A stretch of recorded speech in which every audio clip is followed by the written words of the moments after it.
Do you believe that there are eternal consequences that befall you if you violate your oath of office? Yes, it's a sacred oath. Do you believe the U.S. Supreme Court is the final arbiter of the constitutional law, or is it really the people who decide? The Supreme Court is what we have in our Constitution. People can like it or not, but that is the final arbiter. We can try and change the law, I suppose, but it's the Supreme Court. What is your opinion on genetically modified foods? It's a dangerous path to take. Basically, to have that, you have to sterilize, other food sources or food crops, and then agronomists. But you're starting to alter, basic staples in the case of corn and other things. And guess what? If a couple companies, we'll call it Monsanto, big companies like that, if they have the genetic patents, and they decide to not have them available. Now, do you believe that the legality of marijuana use is a federal concern or should be dealt with on the state level? The states are dealing with right now. All right. Do you believe that the United States military should intervene in a foreign humanitarian crisis? Syria being as the current. Well, Syria won't be a humanitarian crisis if you're getting shot at. Okay, so define humanitarian. I've been in Bangladesh on a humanitarian crisis. We weren't getting shot at. Okay, if there's any possibility of our military being deployed in a combat zone, which Syria is, no, not without a declaration of war. And do you believe the definition of marriage is a federal concern or should be dealt with on the state level? It's a state issue. There's no federal license to be married. And would you vote for any legislation that would authorize or enforce the implementation of a national ID card?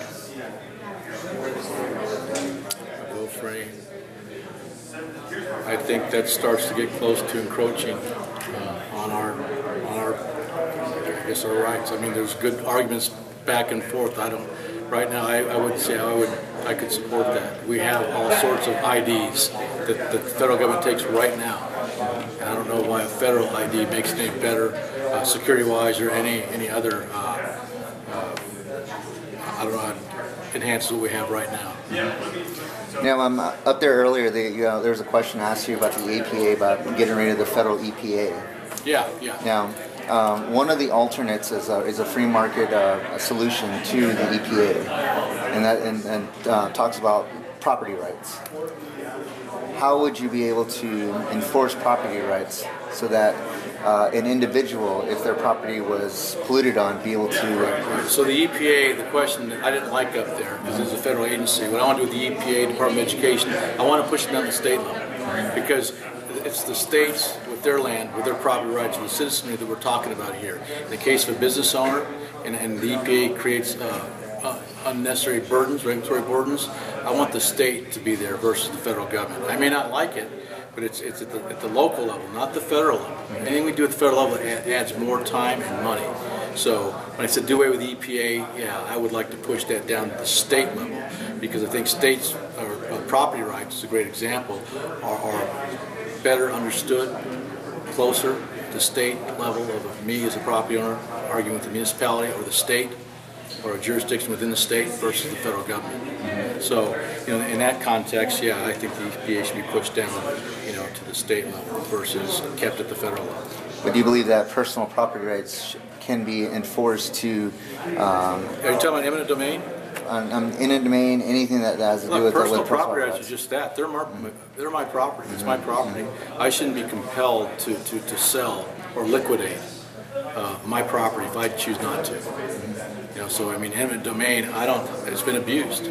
Well, it's been abused. I guess the example I'm looking at is as if you say, for example, you had ExxonMobil refinery right next to your home, and you started noticing that you were getting into your property pollution, contaminants, family members coming down with illnesses. Do you believe that personal property rights would be able to give the individual... They're violating my property rights, absolutely, absolutely. But I would question the merits of that zoning case. We put a housing development right next to a refinery.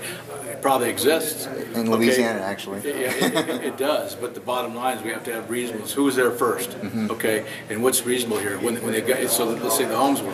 When the refinery came in, there was checks and balances at all levels, federal, state, and even local municipal levels they had to agree to. Now, and that didn't include polluting your neighbor's property. So if that's what's happening, then you're now violating your neighbor's property rights, and it has to be remedied.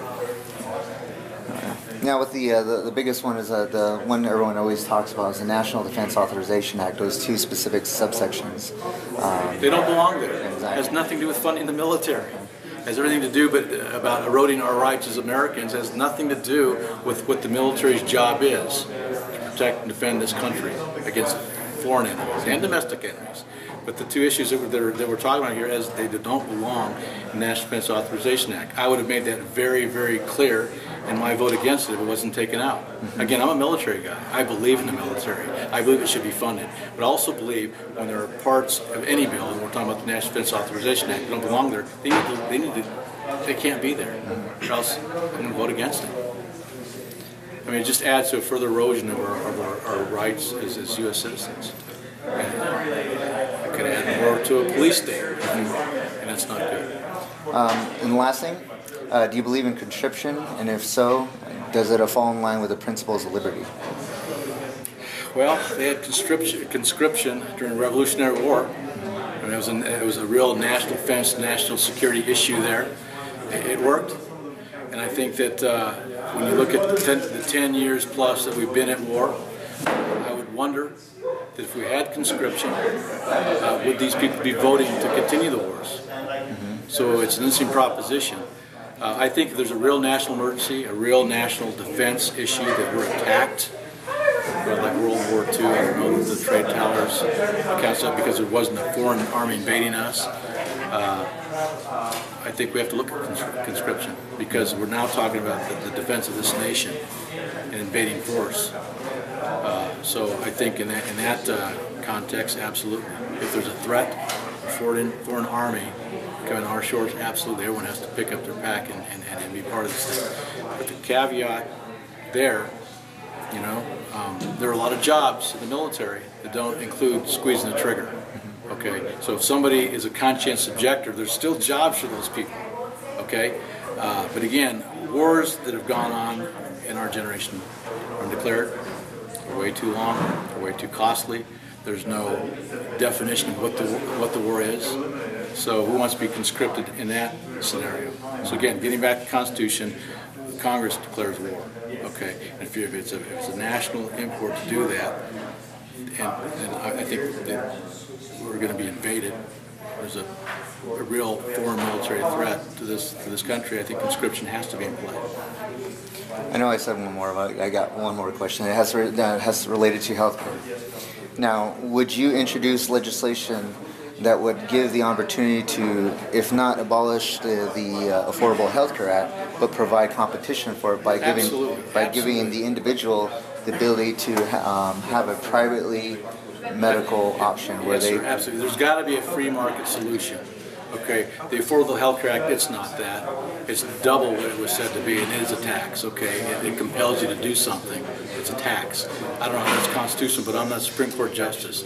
But the bottom line is you've got to infuse real-world free market solutions, and there are none right now in the Affordable Care Act. So it's going to fail.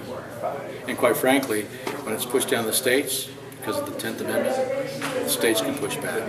Exactly. So it goes back to everybody responsible for upholding the Constitution, not just those people in the Congress of the United States, but those state legislatures as well. All right, thanks. Thanks a lot. You're welcome. Yep.